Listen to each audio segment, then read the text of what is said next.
Hi hello friends, എല്ലാവർക്കും നമ്മുടെ Sumi മുഹ scene ഷൂട്ടിലോട്ട് സ്വാഗതം. അപ്പോൾ നമ്മുടെ നാളെ വരാനിരിക്കുന്നത് നമ്മുടെ മഴതോരും മുമ്പ് പരമ്പരയുടെ കുറച്ച് നല്ല നല്ല വിശേഷങ്ങൾ കേട്ടാലോ.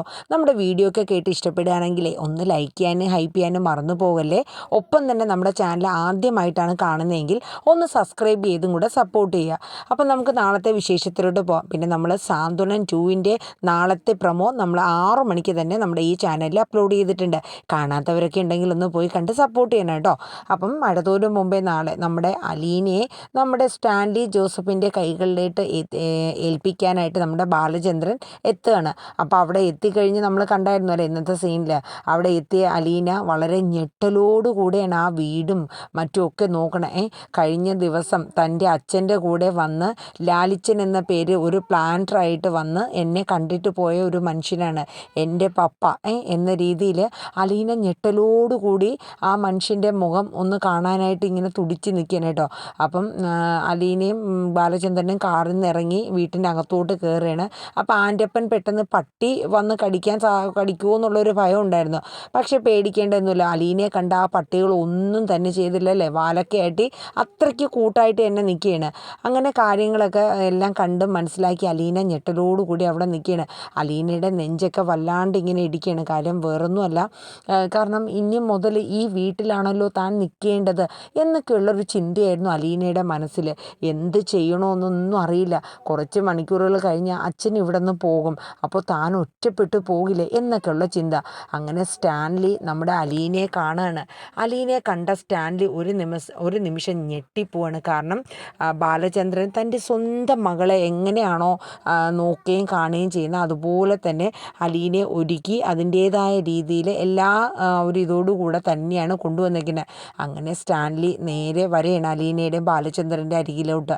എന്ത് പറയുന്നുണ്ട്, ആഹാ അല്ല നല്ല ഏഞ്ചലിനെ പോലെയാണല്ലോ ഇന്ന് അലീന, എൻ്റെ മോള് സുന്ദരിയായിട്ടുണ്ടല്ലോ എന്നൊക്കെയുള്ള രീതിയിൽ സംസാരിക്കുന്നുണ്ട്.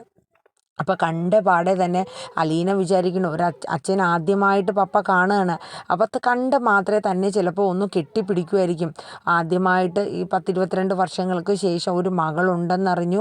ആ മകളെ ആദ്യമായിട്ട് കാണുമ്പോൾ ഉള്ള ഒരു ഇത് അലീനയുടെ മനസ്സിൽ അങ്ങനെയായിരുന്നു. പക്ഷേ കേണൽ സാബിൻ്റെ ഒരു രീതി അങ്ങനെയല്ല. ഹലോ എന്ന് പറഞ്ഞിട്ടൊരു ഷേക്ക് ഹാൻഡ് ആണ് കൊടുക്കാൻ കൈ നീട്ടിയത്. പക്ഷേ അലീനയ്ക്ക് എന്തോ അതൊരു വല്ലാത്തൊരു അതൊന്നും ശരിയാവില്ല. അച്ഛൻ അങ്ങനെ ആ ഒരു അലീന ഉദ്ദേശിച്ച അല്ലെങ്കിൽ പ്രതീക്ഷിച്ച ഒരു രീതിയിലല്ല നമ്മുടെ സ്റ്റാൻലിയുടെ അടുത്ത് നിന്നും അലീനയ്ക്ക് കിട്ടിയത്. അപ്പോൾ അലീന എല്ലാം ഒരു അമ്പരപ്പോടുകൂടെ തന്നെയാണ് നിൽക്കുന്നത് കേട്ടോ. അപ്പോൾ സ്റ്റാൻലി യാത്രയൊക്കെ എങ്ങനെ ഉണ്ടായിരുന്നു എന്നൊക്കെ ചോദിക്കുന്നുണ്ട്. അപ്പോൾ ബാലചന്ദ്രൻ പറഞ്ഞു കുഴപ്പമില്ല, അങ്ങനെ ഇരിക്കും, നമുക്ക് എന്തെങ്കിലും കഴിക്കാമെന്ന് പറഞ്ഞു. അയ്യോ വേണ്ട, ബാലചന്ദ്രൻ പറഞ്ഞു ഞങ്ങളിപ്പം ഫുഡൊക്കെ കഴിച്ച് ഇങ്ങോട്ട് ഇറങ്ങിയേ ഉള്ളൂ, കുറച്ച് നേരം ആയുള്ളൂ എന്ന് പറഞ്ഞു. എന്നാൽ എന്തെങ്കിലുമൊക്കെ ഒന്ന് കഴിക്കാം, നമുക്കൊരു കപ്പ് ചായ കുടിക്കാമെന്ന്. അപ്പോൾ എന്നാൽ ബാലചന്ദ്രൻ പറയണേ ആയിക്കോട്ടെ എന്ന് പറഞ്ഞു. അപ്പോൾ അലീനയാണെങ്കിൽ പതുക്കെ ബാലചന്ദ്രനെ ഒന്ന് തോണ്ടണം കേട്ടോ. കാര്യം വേറൊന്നുമല്ല, ഇനിയിപ്പോൾ ഇവിടെ നിന്ന് അങ്ങോട്ട് ബാലചന്ദ്രൻ പോയി കഴിഞ്ഞ് കഴിഞ്ഞാൽ താനൊരു ഒറ്റപ്പെടൽ പോലെ ആയിപ്പോവുമല്ലോ എന്നുള്ള രീതിയിൽ. കാരണം എല്ലാത്തിനും എന്തിനും ഏതിനും പപ്പ സർവൻറ്റിനെയാണ് വിളിക്കുന്നത്. അപ്പം അലീനയുടെ കാര്യത്തിലാണെങ്കിലും ഇനി അതുപോലെയൊക്കെ ആയിരിക്കും എന്നുള്ളൊരു ചിന്ത അലീനയുടെ ഉള്ളിൽ വരെയാണ്. ഇനിയിപ്പോൾ എങ്ങനെയായിരിക്കും അലീനയ്ക്ക് അത് മാത്രമേ ഉള്ളൂ ചിന്ത. തനിക്ക് ഇപ്പോൾ തോന്നുന്നുണ്ട് എൻ്റെ അച്ഛൻ്റെ അടുത്ത് നിന്ന് ഇങ്ങോട്ട് വരേണ്ടിയില്ലായിരുന്നു എന്നൊക്കെയുള്ള തോന്നൽ. അപ്പോൾ ബാലചന്ദ്രനെ പതുക്കെ തോണ്ടിയപ്പോൾ ബാലചന്ദ്രൻ ചോദിച്ചു, അല്ല എന്താ മോളെ? ഒന്നുമില്ല, എനിക്കെന്തോ ഒരു എന്തോ പോലെയൊക്കെ തോന്നുന്നുണ്ട്. എന്താ മോളെ, നിനക്ക് ഇവിടെ നിൽക്കാൻ ഇഷ്ടമല്ലേ? ഇഷ്ടമില്ലെങ്കിൽ നീ എന്നോട് പറഞ്ഞോ, നീ എൻ്റെ കൂടെ തന്നെ ഇപ്പം നമുക്ക് പോരാ. അല്ലച്ചാ, അത് പിന്നെ ഞാൻ പറഞ്ഞു എന്നേ ഉള്ളൂ, വേറൊന്നുമില്ല. പെട്ടെന്ന് എന്തോ ഇവിടെ നിന്ന് അച്ഛൻ പോയും കൂടെ കഴിയുമ്പോൾ എനിക്ക് ഭയങ്കര സങ്കടമായിപ്പോവും. മോളെ നീ അല്ലേടി അവിടെ നിന്ന് ഇങ്ങോട്ട് എനിക്ക് വേറൊരു സ്ഥലത്തോട്ട് പോകണം എന്നൊക്കെയുള്ള ഒരു തീരുമാനം എടുത്തത്. ഇപ്പം നീ തന്നെ ഇത് രണ്ടും പറഞ്ഞാൽ എങ്ങനെ? ഒരു കാര്യം ചെയ്യും, നിനക്ക് ഇവിടെ നിൽക്കാൻ ഇഷ്ടമില്ലെങ്കിൽ അച്ഛൻ്റെ കൂടെ പോകുന്നു എന്നൊക്കെ പറയുന്നുണ്ട് കേട്ടോ. അപ്പോൾ ആൻ്റപ്പൻ്റെ അടുത്ത് നമ്മുടെ സ്റ്റാൻലി വിളിച്ചിട്ട് ചായ എടുക്കാനായിട്ട് പറയാനുണ്ട്. അങ്ങനെ ഡൈനിങ് ടേബിളിൻ്റെ അങ്ങോട്ടേക്ക് നമുക്ക് ചായ കുടിക്കാൻ ഇരിക്കുക എന്നൊക്കെ പറഞ്ഞ് അലീനയും നമ്മുടെ ബാലചന്ദ്രനെയും കൂട്ടി സ്റ്റാൻലി അങ്ങോട്ടേക്ക് ചെല്ലുകയാണ്. സത്യം പറഞ്ഞാൽ സ്റ്റാൻലിയുടെ ഒരു ക്യാരക്ടർ വേറൊന്നുമല്ല, അങ്ങനെ പെട്ടെന്ന് സ്നേഹം അങ്ങനെ പ്രകടിപ്പിക്കാനോ അല്ലെങ്കിൽ ആ ഒരു രീതിയിലൊന്നും കാണിക്കാനൊന്നും അറിയില്ല. അപ്പോൾ അതുകൊണ്ടാണ് അലീനെ കണ്ടപ്പോഴത്തേക്ക് പെട്ടെന്ന് ആ ഒരു മടിയും ഒരു ചമ്മലും ഒക്കെ കാണുമല്ലോ. പിന്നെ ഒരു കേണൽ സാബല്ലേ, അപ്പോൾ അതിൻ്റേതായ ഒരു റൂൾസ് ആൻഡ് റെഗുലേഷനും കൂടെ ഉള്ളൊരു വ്യക്തിയാണ് നമ്മുടെ സ്റ്റാൻലി ജോസഫ്. അപ്പോൾ അതുകൊണ്ടൊക്കെ ആയിരിക്കും അലീനെ കണ്ടപ്പോൾ അങ്ങനെയൊക്കെ ഷേക്കൻഡ് കൊടുക്കാനായിട്ടൊക്കെ പോയത്. അപ്പോൾ അലീന ബാലചന്ദ്രനോട് ചോദിക്കുന്നുണ്ട്, അച്ഛാ ഇവിടെ മറ്റാരും ഇല്ലേ, പപ്പയുടെ വൈഫോ ഫാമിലിയോ ഒന്നും ഇവിടെ ഇല്ലേ എന്ന് ചോദിക്കാൻ കേട്ടോ. അപ്പം ബാലചന്ദ്രൻ പതുക്കെ സ്റ്റാൻലിയോട് ചോദിക്കുന്നുണ്ട്, അല്ല ഇവിടെ സ്റ്റാൻലിയുടെ ഫാമിലി ആരും ഇല്ലേന്ന് ചോദിക്കുക. അപ്പം അവരൊന്നും ഇവിടെ ഇല്ല, അവരൊക്കെ അഞ്ചലിലാണെന്ന് പറയുന്നുണ്ട് കേട്ടോ. അപ്പോൾ ഇതിനിടയിൽ നമ്മൾ ആൻ്റപ്പനും പൗലോസും ഒക്കെ സംസാരിക്കുന്നുണ്ട്. അല്ല ഇത് ആരായിരിക്കും കേണൽ സാബിൻ്റെ?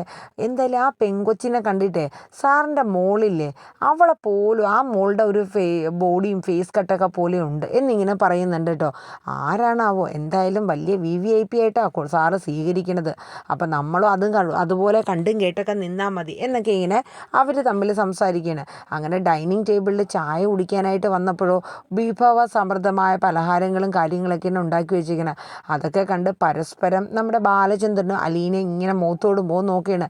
കാര്യം അതിൻ്റേതായ പ്രൗഢിയിലും അതിൻ്റേതായ രീതിയിൽ എല്ലാ ഒരുക്കങ്ങളും ഒരുക്കി എല്ലാം സെറ്റാക്കി എല്ലാം റെഡിയാക്കിയാണ് വെച്ചിരിക്കുന്നത്. അങ്ങനെ ബാലചന്ദ്രൻ സ്റ്റാൻലി ആയിട്ടൊക്കെ കുറേ കാര്യങ്ങളൊക്കെ സംസാരിക്കുന്നുണ്ട്. അപ്പോൾ സ്റ്റാൻലി പറയുന്നുണ്ട്, എന്തായാലും ബാലചന്ദ്ര ഒരുപാട് നന്ദിയുണ്ട്, താങ്ക് യു ഫോർ എവറിത്തിങ് എന്നൊക്കെ പറയണേ. കാരണം എൻ്റെ മകളെ എൻ്റെ അടുത്തോട്ട് കൊണ്ടുവന്നല്ലോ, അതും ഇത്രയും നാളും ഒരു മകളായി തന്നെ അംഗീകരിച്ചുകൊണ്ട് നിങ്ങളുടെ വീട്ടിൽ നിങ്ങൾ നിർത്തി അവളെ സ്നേഹിക്കുകയും അവൾക്ക് വേണ്ടുന്ന എല്ലാ കാര്യങ്ങളും നിങ്ങൾ ചെയ്തല്ലോ. സാധാരണ രീതിയിൽ ഏതൊരാളും ആ ഒരു രീതിയിൽ കാണില്ല. കാരണം തൻ്റെ ഭാര്യയുടെ അവിഹിത ബന്ധത്തിലുണ്ടായ ഒരു കുട്ടിയെന്ന് പറയുമ്പോൾ കഴുത്തിന് പിടിച്ച് പുറത്ത് തള്ളേ. പക്ഷേ നിങ്ങൾ അങ്ങനെയൊന്നും ചെയ്തില്ലല്ലോ, അതിന് ഞാൻ ഒരുപാട് നന്ദി നിങ്ങളോട് പറയുന്നു. അപ്പോൾ ബാലചന്ദ്രൻ ഒരിക്കൽ കൂടെ ഒരു കാര്യം പറയണം, അതെ അഥവാ ഒരു പക്ഷേ ഇപ്പോൾ സ്റ്റാൻലിയുടെ ഫാമിലി, അതായത് വൈഫോ അല്ലെങ്കിൽ കുട്ടികളോ അവരൊക്കെ വന്നു കഴിയുമ്പോൾ എന്തെങ്കിലും പ്രശ്നം അലീനയ്ക്ക് ഉണ്ടാവുമോ എന്ന് ചോദിക്കുകയാണ്. അല്ല അവരോടൊക്കെ ഈ കാര്യം പറഞ്ഞോ എന്നും ബാലചന്ദ്രൻ ചോദിക്കുകയാണ്. അപ്പോൾ സ്റ്റാൻലി പറഞ്ഞു, ഇല്ല ഞാൻ ആ കാര്യങ്ങളൊന്നും പറഞ്ഞില്ല. പിന്നെ ബാലചന്ദ്രൻ ഒരു കാര്യം കൂടെ പറഞ്ഞു, അതെ അവളുടെ അച്ഛനാണ് എന്നുള്ള കാര്യമൊക്കെ ഞാൻ വരുന്ന വഴി തന്നെ അലീനയോട് എല്ലാ കാര്യങ്ങളും പറഞ്ഞു. അതുകൊണ്ട് ഇനിയൊരു മുഖവുരയുടെയോ അല്ലെങ്കിൽ ഒരു പ്രത്യേക അങ്ങനെ ഒരു ഇതൊന്നും വേണ്ട, പപ്പയാണ് ഇതെന്നുള്ളത് അലീനയ്ക്ക് അറിയാം എന്ന് തന്നെ നമ്മുടെ ബാലചന്ദ്രൻ സ്റ്റാൻലിയോട് പറയണം. അപ്പോൾ സ്റ്റാൻലി പറഞ്ഞു, അത് ഒരുപാട് സന്തോഷമുണ്ട് എനിക്ക് ആ ഒരു കാര്യം, കാരണം ഞാൻ എങ്ങനെ അവളോട് അത് പറയും എന്നുള്ള ഒരു ചിന്താഗതി എനിക്കുണ്ടായിരുന്നു. അപ്പോഴേക്കും നമ്മുടെ ബാലചന്ദ്രൻ പറഞ്ഞു, എന്നാൽ പിന്നെ ഞാൻ അധികം സംസാരിക്കാനായിട്ട് അധികം നിൽക്കുന്നില്ല, കാരണം എനിക്ക് വീടെത്തണം. അയ്യോ ഇന്ന് പോകാനോ? അത് വേണ്ട. എന്തായാലും സ്റ്റാൻലി പറയണേ, ബാലചന്ദ്ര ഒരു ദിവസമെങ്കിലും വീട്ടിൽ നിന്നിട്ട് പോകാം. അത് പറ്റില്ല, അവിടെ കുട്ടികളൊക്കെ ഒറ്റയ്ക്കേ ഉള്ളൂ എന്നുള്ളൊരു ഇതൊക്കെ പറയണേ. യഥാർത്ഥത്തിൽ ബാലചന്ദ്രൻ ഇറങ്ങാൻ നേരത്ത് നമ്മുടെ രോഹിത്തിനോട് പറഞ്ഞിട്ട് തന്നെയാണ് വരുന്നത്, ഞാൻ ഇന്ന് എന്തായാലും വരില്ല എന്നുള്ളത് പറഞ്ഞിട്ട് തന്നെയാണ് വരുന്നത് കേട്ടോ. പക്ഷെ എന്തോ ബാലചന്ദ്രന് വല്ലാത്തൊരു വീർപ്പ് മുട്ടലും ഒരു ബുദ്ധിമുട്ടുമായിരുന്നു. കാര്യം വേറൊന്നുമല്ല, ഇനിയിപ്പോൾ ഇവിടെ നിന്ന് കഴിഞ്ഞാൽ അലീനയോട് യാത്ര പറഞ്ഞ് തിരിച്ചിറങ്ങുക എന്നുള്ളതൊരു വല്ലാത്തൊരു കാര്യം തന്നെയാണ്. കാരണം എന്ന് വെച്ചാൽ ബാലചന്ദ്രനെ കൊണ്ട് അതൊരിക്കലും പറ്റില്ല.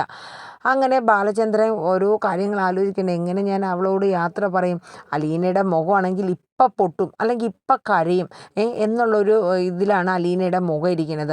അങ്ങനെ ബാലചന്ദ്രൻ അലീനയുടെ അടുത്തോട്ട് ചെല്ലുകയാണ്. അലീന കുറച്ച് മാറിയാണ് ഇരിക്കുന്നത് കേട്ടോ. അലീനയുടെ അടുത്തോട്ട് ചെന്ന, മോളെ ഞാനെന്ന് ഇറങ്ങട്ടെ എന്ന് ചോദിക്കണോ? അല്ല ഇച്ചി കൂടെ കഴിഞ്ഞിട്ട് ഇറങ്ങിയാൽ പോരെ? ഇല്ല മോളെ, ഇപ്പോഴേ പോയാലല്ലേ അവിടെ എത്തത്തുള്ളൂ എന്നുള്ളതൊക്കെ ബാലചന്ദ്രൻ പറയണേ. എൻ്റെ അലീനെ അങ്ങ് ചേർത്ത് പിടിക്കുകയാണ്.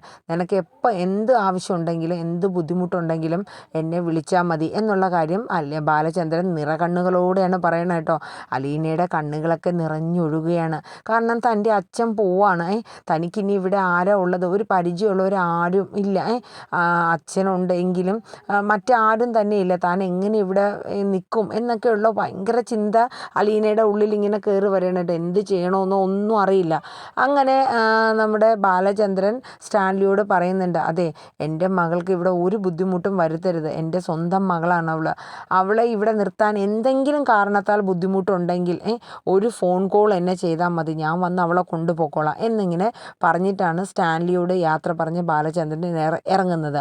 അങ്ങനെ അലീനയും ബാലചന്ദ്രനും കൂടെ അലീനയെ ചേർത്ത് പിടിച്ചുകൊണ്ട് കാറിൻ്റെ അങ്ങോട്ട് പോവുകയാണ്. എന്നിട്ട് അലീനയുടെ ബാഗും കാര്യങ്ങളൊക്കെ എടുത്ത് കൊടുക്കുകയാണ്.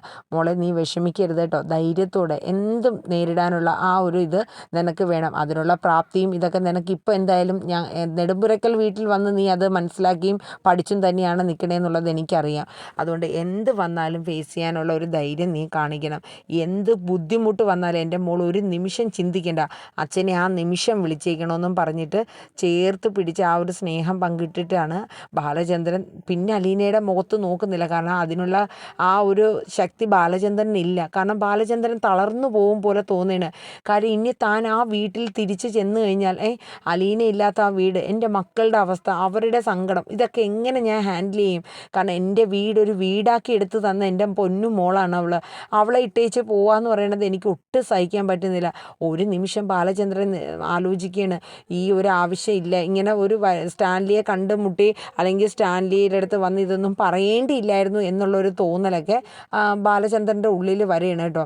അങ്ങനെ അലീനയോട് യാത്രയൊക്കെ പറഞ്ഞ് ബാലചന്ദ്രൻ വണ്ടി എടുത്തു. അപ്പോഴേക്കും നമ്മുടെ സ്റ്റാൻലി പറഞ്ഞ് ആൻ്റെപ്പാ ആ ബാഗും കാര്യങ്ങളൊക്കെ മേടിച്ച് അലീനയുടെ റൂമിൽ കൊണ്ടുവെക്കാനായിട്ട് പറയണം. അലീനയ്ക്ക് എന്ത് ചെയ്യണമെന്ന് അറിഞ്ഞൂടാ, വിങ്ങി പൊട്ടി ചങ്ക് പൊട്ടും പോലെയുള്ള വേദനയോടുകൂടി അലീന ബാലചന്ദ്രൻ പോകുന്ന ആ ഒരു കാഴ്ച കണ്ടുകൊണ്ട് നിൽക്കുകയാണ്. അങ്ങനെ നിറകണ്ണൊക്കെ ആയിട്ടാണ് അലീന നിന്നത്. അലീന കണ്ണുകളൊക്കെ തുടക്കുകയാണ്. ഒരു നിമിഷത്തേക്ക് തൻ്റെ അച്ഛൻ പോയി, തൻ്റെ അനുജനും അതിൻ്റെ അനിയത്തിമാരും, ആ ഒരു ചിന്തയൊക്കെ പെട്ടെന്ന് അലീനയുടെ ഉള്ളിൽ കടന്നു വരികയാണ് കേട്ടോ. അങ്ങനെ ആൻ്റപ്പം വന്ന് മോളെ ബാഗൊക്കെ ഇങ്ങ് തന്നേരെന്ന് പറയും. ഇല്ല, ഇത് ഞാൻ എടുത്തോളാം. അയ്യോ, ഞാൻ കൊണ്ട് റൂമിൽ വെച്ചോളാം, സാബ് പറഞ്ഞതാ, അതൊന്നും സാരമില്ല, ഇതൊക്കെ എടുക്കാൻ എനിക്ക് പറ്റും, ആ സാരമില്ല, എനിക്കങ്ങനെ മറ്റുള്ളവരൊന്നും എൻ്റെ ജോലി ചെയ്യണത് എനിക്ക് തീരെ താല്പര്യമില്ല എന്ന് പറയും. അയ്യോ എൻ്റെ പൊന്നും മോളെ, കേണൽ സാബിൻ്റെ വായിന്ന് എനിക്കിപ്പോൾ വഴക്ക് കിട്ടും, എനിക്ക് ദയവ് ചെയ്ത് എനിക്ക് വഴക്ക് കേൾപ്പിച്ച് തരലേ എന്ന് പറയും. അപ്പോൾ അലീന പറഞ്ഞ് സാരമില്ല എന്ന് പറഞ്ഞിട്ട് അലീന തന്നെ അലീനയുടെ ബാഗ് എടുത്തുകൊണ്ട് വരികയാണ് കേട്ടോ. എന്നിട്ട് നേരെ സ്റ്റാൻലിയുടെ അടുത്തോട്ട് ചെല്ലുകയാണ്. അപ്പം വല്ലാത്തൊരു പരിഭ്രാന്തി അലീനയുടെ മനസ്സിലും മുഖത്തും ഒക്കെ ഉണ്ട് കേട്ടോ, കണ്ണിൽ പോലും. അപ്പോൾ സ്റ്റാൻലി പറഞ്ഞു, ആൻ്റപ്പാ അലീനയുടെ റൂമും കാര്യങ്ങളൊക്കെ ഒന്ന് കാണിച്ചു കൊടുക്കും. അതെ, ബാഗ് ആൻ്റപ്പൻ എടുത്തോളും, നീ എടുക്കണ്ടെന്ന് പറയാം. അതെ, ഒരു ബാഗ് എടുക്കാനുള്ള ഇതൊക്കെ എനിക്കുണ്ട്, എനിക്ക് എൻ്റെ കാര്യങ്ങൾ മറ്റുള്ളവരാരും ചെയ്യണതിനോട് അധികം താല്പര്യമില്ല, എൻ്റെ ജോലികൾ എനിക്ക് തന്നെ ചെയ്യണം, ഈ ഒരു ബാഗ് എടുക്കാനായിട്ട് പണിക്കാരെ വിളിക്കേണ്ട കാര്യമൊന്നുമില്ല എന്നിങ്ങനെ അലീന പറയുന്നത്. അപ്പോൾ സ്റ്റാൻലി ഒരു നിമിഷം നോക്കുകയാണ്. സ്റ്റാൻലിയുടെ ഒരു റൂൾസും റെഗുലേഷനൊക്കെ ഉണ്ടല്ലോ. അപ്പം അലീന നേർ ഓപ്പോസിറ്റുമാണ്. അലീനയ്ക്ക് അങ്ങനെ മറ്റൊരാളെ കൊണ്ട് പണിയെടുപ്പിക്കുന്നതൊന്നും അലീനയുടെ നിഘണ്ടുവിലില്ലാത്ത ഒരാളാണ്. അപ്പോഴേക്കും അലീന ഒരു നിമിഷം ചിന്തിക്കുകയാണ്, സ്വന്തം മകളാണ്, ആ റൂമെങ്കിലും ഒന്ന് കാണിക്കാനായിട്ട് തൻ്റെ അടുത്ത് വന്നൊന്ന് ആ റൂമിലോട്ട് പോകാമെന്നും പറഞ്ഞു പോലും ഒരു സ്നേഹമായിട്ടുള്ള സംസാരം പോലും ഇല്ല.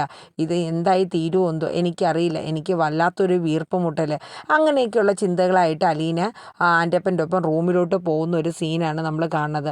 അപ്പോൾ എന്തായാലും നമുക്ക് കാത്തിരിക്കാം നമ്മുടെ അലീനയുടെ മഴതോരും മുമ്പേ സീരിയൽ ഇനിയിപ്പോൾ എങ്ങനെയാണ് സ്റ്റാൻലിയുടെ കൂടെയുള്ള ജീവിതം എന്താകും, അലീന എത്രത്തോളം നിൽക്കുമോ എന്നുള്ളതൊക്കെ കണ്ട് തന്നെ അറിയാം. അപ്പോൾ എന്തായാലും നമ്മുടെ ഈ ഒരു മഴതോരും മുമ്പേ പ്രൊമോ എല്ലാവരും ഒന്ന് സപ്പോർട്ട് ചെയ്യുക, സ്കിപ്പ് അടിക്കാണ്ട് കാണുക കേട്ടോ. അതിനോടൊപ്പം തന്നെ ലൈക്ക് ചെയ്യാനും ഹൈപ്പ് ചെയ്യാനും മറന്നു പോകരുത്. നമ്മുടെ ചാനൽ ആദ്യമായിട്ടാണ് കാണുന്നതെങ്കിൽ ഒന്ന് സബ്സ്ക്രൈബ് ചെയ്ത് സപ്പോർട്ട് ചെയ്ത് തരാം. അപ്പം നല്ലൊരു ശുഭരാത്രി പറഞ്ഞുകൊണ്ട് ഞാൻ നിർത്തുന്നു. Thank you, bye bye, take care.